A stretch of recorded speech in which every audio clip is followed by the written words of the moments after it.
అండి hope you're doing good. మా బాల్కనీలో నేను పెంచిన స్ట్రాబెర్రీస్ అండి. ఒక్క కాయ అయితే పండింది first day. This is the first time I'm growing అనమాట. ఎప్పుడు కూడా నేను స్ట్రాబెర్రీస్ పెంచలేదు. ఎంతో సంతోషం అనిపించింది. ఇదిగోండి ఎంత చక్కగా ఎర్రగా ఉంది, అది కోసేద్దాము. అండ్ ఇంకా చాలా పువ్వులు పిందెలు కూడా ఉన్నాయి.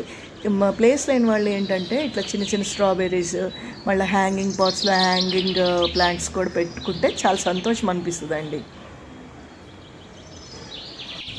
నేను పర్సనల్గా స్ట్రాబెర్రీస్కి నేను ఇచ్చే టిప్ ఏంటంటే లూజ్ సాయిల్ ఉండాలండి స్ట్రాబెర్రీస్కి. అండ్ గూగుల్ చేస్తే మీకు డైరెక్ట్ సన్లైట్లో పెట్టమని ఉంటుంది, కానీ మన క్లైమేట్కి డైరెక్ట్ సన్లైట్లో పెట్టకూడదు, షేడ్లో పెట్టాలండి. సెమీ షేడ్ ఉండాలన్నమాట. కొంచెం ఎండ రావాలి అండ్ షేడ్ కూడా ఉండాలి. సో అలా అయితేనే ప్లాంట్స్ బాగా పెరుగుతాయి అన్నమాట. సో మీరు కూడా స్ట్రాబెర్రీస్ పెంచుకునే వాళ్ళు అయితే కొంచెం షేడ్ ఉన్న ప్లేస్లో పెట్టుకోండి అండ్ కొంచెం సన్లైట్ వచ్చేటట్టు చూసుకోండి. ఇంకోటి, మీ బాల్కనీస్లో ప్లేస్ తక్కువ ఉన్న వాళ్ళు చక్కగా హ్యాంగింగ్ పాట్స్లో చిన్న చిన్న ప్లాంట్స్ పెట్టుకుంటే పొద్దున మీకు చాలా సంతోషం అనిపిస్తుంది. మార్నింగ్ లేవగానే గ్రీన్ ప్లాంట్స్ కనపడితే కళ్ళకు కూడా బాగా అనిపిస్తుంది. 4 days తర్వాత ఇంకా 2 పండినాయండి, ఇవి కూడా కోస్తున్నాను.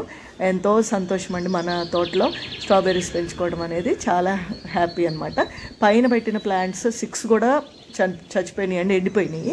కింద నేను సెమీ షేడ్లో పెట్టిన 4 మాత్రం బ్రతికి చక్కగా కాయలు వస్తున్నాయి అనమాట. So this is my tip ఏంటి, సెమీ షేడ్లో స్ట్రాబెర్రీస్ పెంచుకోండి. మన క్లైమేట్లో మాత్రం సెమీ షేడ్లోనే పెంచుకోండి.